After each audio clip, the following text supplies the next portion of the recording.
Leçon 47, passe-temps et passion, une leçon qui va être riche en vocabulaire. On va également voir de nouvelles constructions intéressantes. Je vous rappelle, les passe-temps, c'était chemi, c'est un mot qu'on a vu dans une des leçons précédentes. Et ici, on va explorer un petit peu différents chemis qu'on peut avoir, différents passe-temps et passions qu'on peut avoir. Stekina et desne. Et c'est un dessin ou une image ou une peinture. C'est un mot assez généraliste.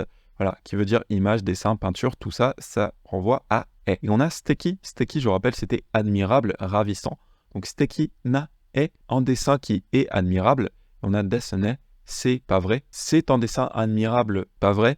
Encore une fois, en français, le steki, ça se traduit généralement assez mal parce que c'est un dessin admirable, ça fait bizarre. Peut-être qu'en français, on dirait wow, c'est un dessin incroyable, c'est un dessin ravissant. On pourrait dire également Smith-san wa e ga jouzu desu. Smith-san, c'est Monsieur Smith. Wa, ça indique le thème. Concernant Monsieur Smith, est le dessin. Ga, donc ici, qu'est-ce qui se passe? C'est que est ga, ça va être le sujet. Le sujet de quoi? On a jouzu desu. Jouzu, c'est un adjectif en a, qui est donc ici à la forme polie, et qui veut dire habile. Bon, littéralement, qu'est-ce qu'on dit ici? On dit le dessin est habile. Le dessin est bon. Ça, qu'est-ce que ça veut dire? Concernant Monsieur Smith, le dessin est habile. Nous, en français, on dirait « Monsieur Smith est fort en dessin ». Monsieur Smith est bon en dessin. Je sais que ça peut paraître étonnant, mais rappelez-vous de la leçon sur la description des personnes. Comment on disait qu'une personne était grande? On disait par exemple « Smith-san wa se ga takai ». Se ga takai. Pour dire « sa stature est haute ». Eh bien, remarquez qu'ici, c'est exactement la même chose qui se passe. Donc, plutôt que de qualifier directement une personne comme nous on le ferait en français, on va dire je parle d'une personne, on va donner le trait que l'on veut décrire et on va placer ce trait comme sujet de la phrase. Donc ici, eiga, c'est bien le sujet de jouzu desu. Voilà, c'est vrai que ce sont des stratégies d'expression qui sont très différentes en français et en japonais, mais finalement, c'est dans la même veine de ce qu'on avait vu sur comment décrire les personnes. Voilà, on avait vu Lala-chan wa kami ga nagai. Concernant Lala-chan, les cheveux sont longs. Et bien ici, c'est la même chose. Concernant Monsieur Smith, le dessin est bon, le dessin est habile.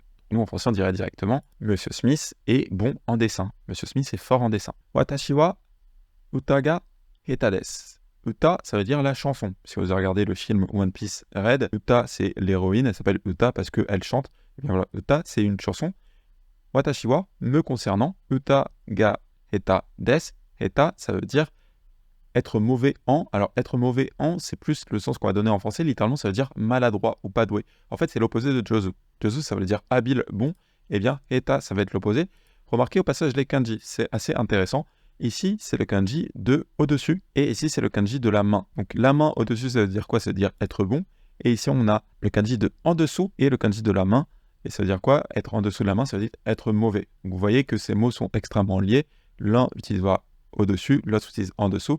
Donc, ça veut dire littéralement bon et mauvais dans quelque chose, dans un domaine. Et ici, c'est quoi? C'est uta ga. Donc, la chanson est mauvaise. La chanson est maladroite. Me concernant, la chanson est maladroite. Donc, comment est-ce que nous, on dirait ça en français? On dirait je suis mauvais en chanson. Je suis mauvais en chanson. Nihongo ga jouzu desu ne. Ça, vous l'entendrez très souvent. Ça veut dire le japonais est habile, pas vrai? Donc, sous-entendu, anata wa, très certainement, mais en japonais, on ne le mettrait pas. Voilà, c'est compris par le contexte. Si vous dites ça à une personne, tu es fort en japonais.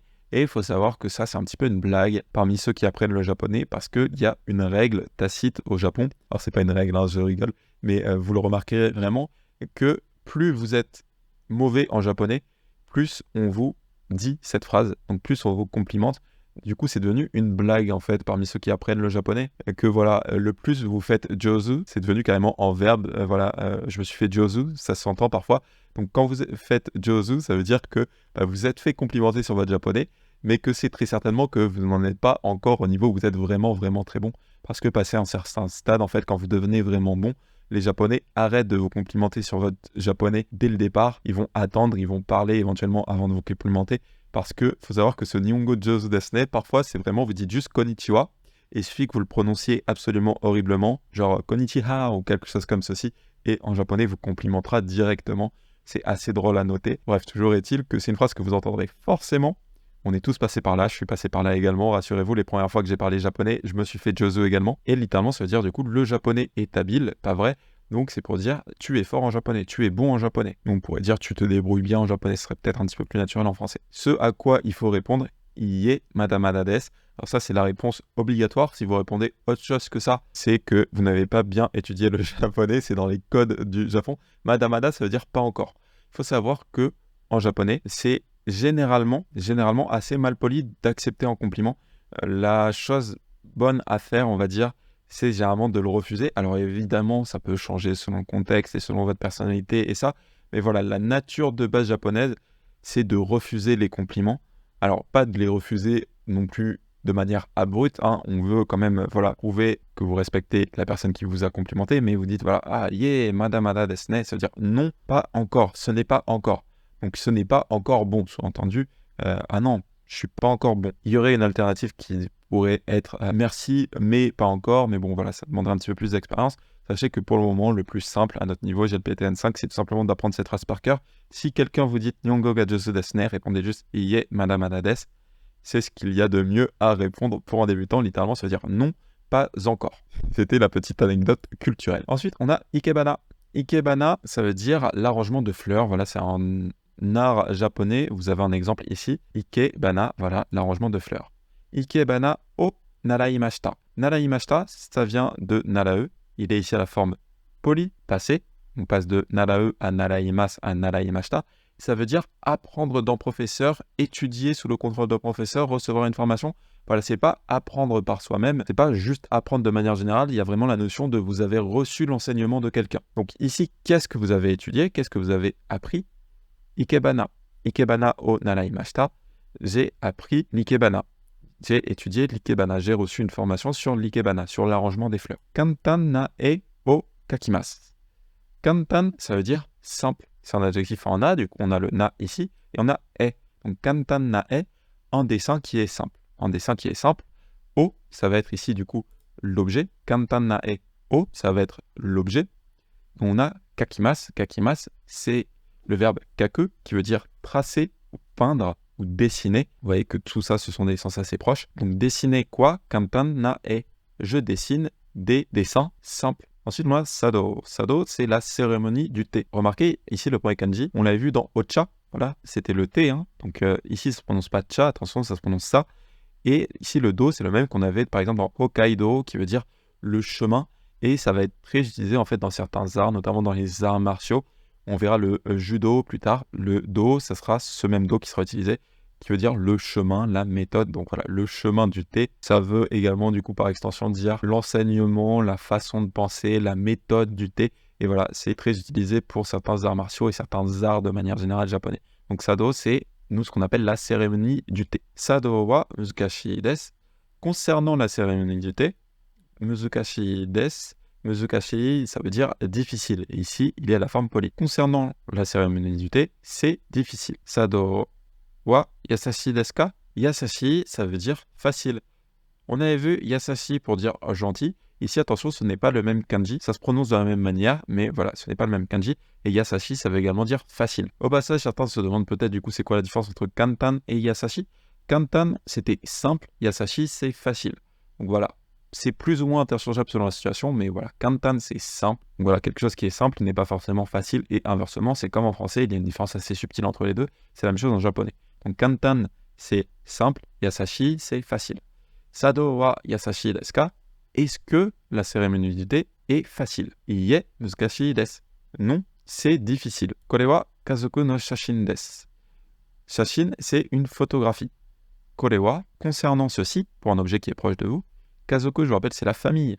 Donc kazoku no shashin, une photo de famille. Concernant ceci, c'est une photo de famille. Sans contexte, ça veut très certainement dire ceci est une photo de ma famille. Voilà. C'est vrai que là, on ne précise pas de quel kazoku c'est, mais c'est très certainement de votre famille sans contexte. Smaho de shashin o torimasu. Smaho, je vous rappelle, c'est le smartphone. Et on a de. De, ça va indiquer ici la limite dans laquelle l'action se passe. Ici, on va voir, ça va être le moyen. Vu que l'action, c'est torimasu. Alors, torimasu, ça veut dire photographier ou prendre une photo. C'est également utilisé pour dire prendre une vidéo. Voilà, il y a un kanji spécial pour ça. Alors, il faut savoir que prendre, ça se dit toru de manière générale. Mais quand vous dites, voilà, prendre une photo, on utilise, voilà, un kanji particulier qui est celui-ci. Donc, prendre une photo ou prendre une vidéo, c'est le verbe toru. Toru. Ici, il a la forme polie, donc torimasu. Prendre quoi? Shashin o. Prendre une photo. Par quel moyen? Smaho de. je prends une photo ou je vais prendre une photo avec mon smartphone. Je vais prendre une photo avec mon smartphone. Panda no e o kaita. Panda, on l'avait vu, c'était le panda. No e, dessin. Dessin qui appartient au groupe panda. Donc, ça veut dire quoi? Ça veut dire un dessin de panda. O, ça va être l'objet. Le dessin de panda, c'est l'objet. Et on a kaita. Kaita, ici, c'est la forme passée neutre de kaku, dessiné. Et c'est parce que, en fait, dans le Dektango, à ce moment-là, vous verrez également que ça peut se dire egaku. Voilà, il faut savoir que ce mot peut se lire kaita ou egaita. Et que du coup, voilà, ce mot, ce kanji peut se lire soit kaku, soit egaku. Le sens est le même, c'est juste qu'il existe deux mots. Panda no e o kaita. J'ai dessiné un dessin de panda. Bijutsukan de e o mimasu. Bijutsukan, c'est un musée. Ici, il est marqué par la particule D qui va indiquer la limite de l'action. L'action, c'est quoi? C'est e o mimasu. Et c'est le dessin. Mimasu, c'est voir. Voir quoi en dessin? Où ça? Où est-ce que se passe l'action? Au musée. Je vais voir des dessins au musée. Je vais voir des dessins au musée. Nihon no ongaku ga suki desu. Nihon, c'est le Japon, et on a ongaku. Ongaku, c'est la musique. Nihon no ongaku, c'est la musique japonaise. Ga suki desu est appréciable, on dirait j'aime la musique japonaise. Issho ni karaoke ni ikimasen ka? Issho ni, c'est un adverbe qui veut dire ensemble. Ensemble, voilà. Issho ni, ensemble. Karaoke ni ikimasen ka? Karaoke ni, ça va être la destination d'un mouvement. La cible du mouvement, c'est quoi ici le mouvement? C'est ikimasen ka, ne pas aller, question. Donc ça, on avait vu que c'était pour inviter. Est-ce qu'on n'irait pas quelque part? Ou ça, au karaoke, issho ni, ensemble. Est-ce qu'on n'irait pas au karaoke ensemble? N'irions-nous pas au karaoké ensemble? Donc voilà, c'est pour inviter quelqu'un. Est-ce qu'on va au karaoké ensemble? Classe no minna de karaoke ni itta. Classe, je vous rappelle, c'est la classe. No minna. Minna, on l'avait vu, ça voulait dire tout le monde. Donc classe no minna, ça veut dire tout le monde dans la classe. Tout le monde de la classe, littéralement. Dans le groupe classe, on prend minna, ça veut dire tout le monde de la classe. Tout le monde de la classe. Et on a de, minna de, vous pouvez la prendre directement comme une expression qui veut dire avec tout le monde. Littéralement, en fait, ce qu'on fait, c'est que on établit la limite de l'action. L'action, c'est quoi? C'est ita, aller, aller. Mais ici, c'est pas le lieu dans lequel aller, aller. Et ici, ça indique, on pourrait presque le voir comme un moyen. Auquel moyen on est allé? On est allé au moyen de tout le monde dans la classe. Et vous voyez que nous, en français, on dirait avec tout le monde. Dans la limite de tout le monde dans la classe, on a fait le verbe d'aller. D'aller où? Au karaoké. Donc nous, on dirait directement, on est allé au karaoké avec tout le monde de la classe ou avec toute la classe. Minna de nihon no uta o utaimasu. Utau, ça veut dire chanter. Donc minna de, ça veut dire tout le monde, avec tout le monde. Nihon no uta, une chanson japonaise, o utaimasu, nous allons chanter. Nous allons chanter quoi? Une chanson japonaise, par quel moyen? Par tout le monde, donc ça veut dire avec tout le monde. Nous allons chanter une chanson japonaise avec tout le monde. Au passage, certains se demanderaient peut-être c'est quoi la différence entre minato nihon no uta o utaimasu. C'est que si vous passez par un to, il y a vraiment ici la notion que vous avez chanté avec tout le monde. Donc on pourrait dire j'ai chanté une chanson japonaise avec tout le monde. Le minade, c'est une notion de tous ensemble. Nous avons chanté une chanson japonaise tous ensemble.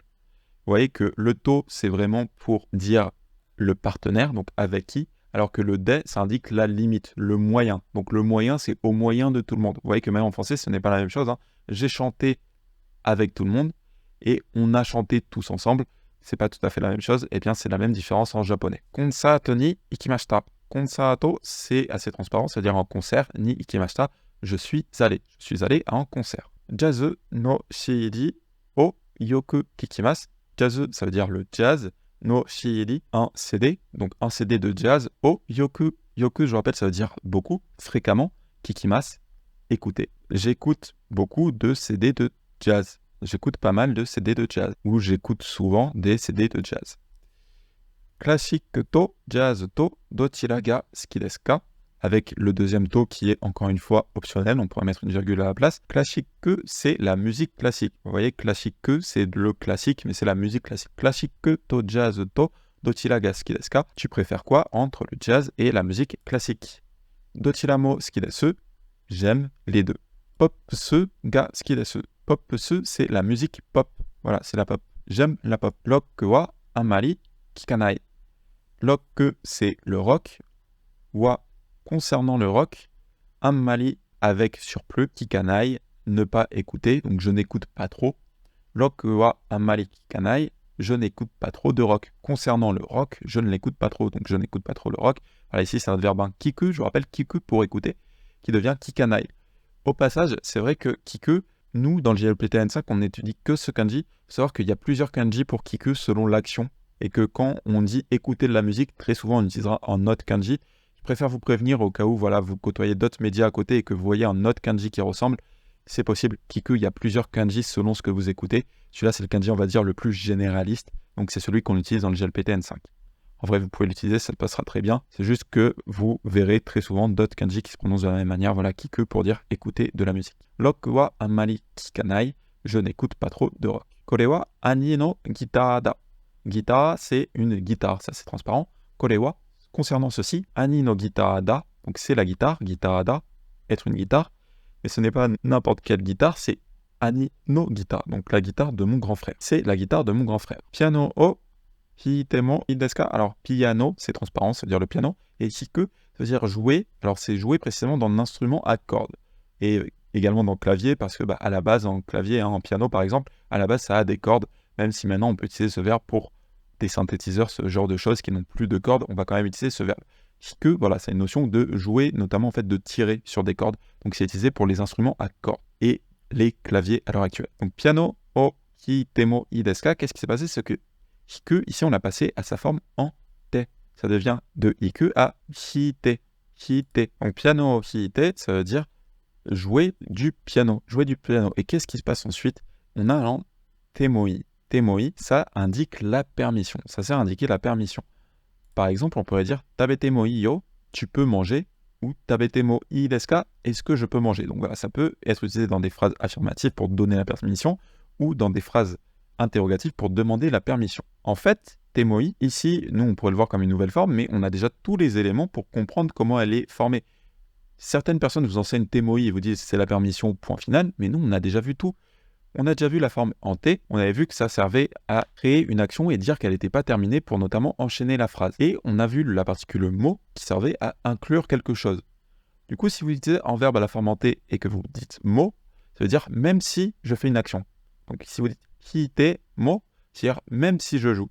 C'est-à-dire jouer et vous l'incluez, donc c'est même si, et on a vu i, on l'a déjà vu, ça veut dire être bien, c'est un adjectif en i qui veut dire être bien. Donc littéralement, quand vous dites piano, hitemo, ii desu ka, vous dites même si je joue du piano, est-ce que c'est bien?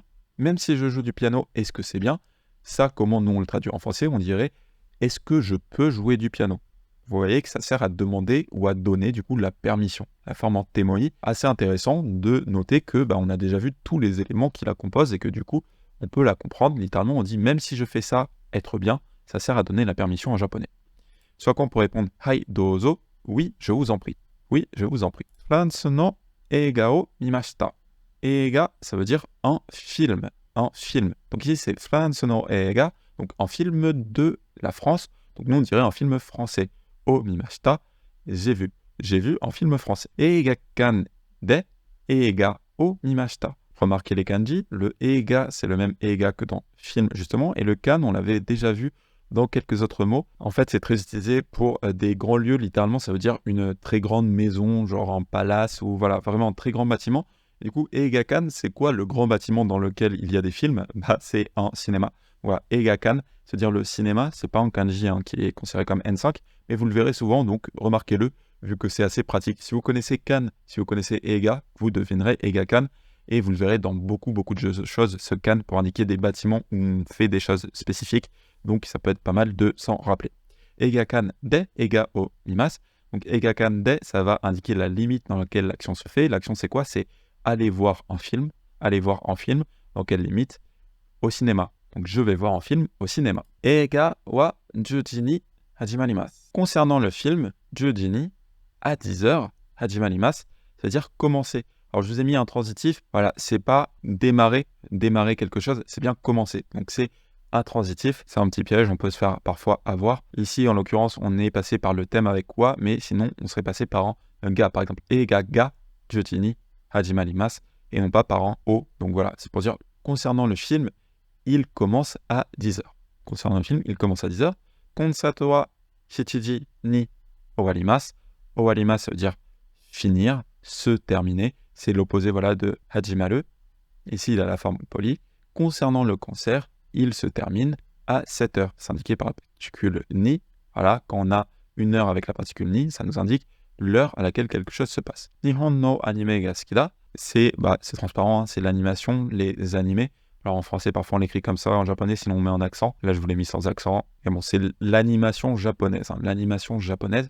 Nihon no anime ga sukida. Les animés du Japon sont appréciables.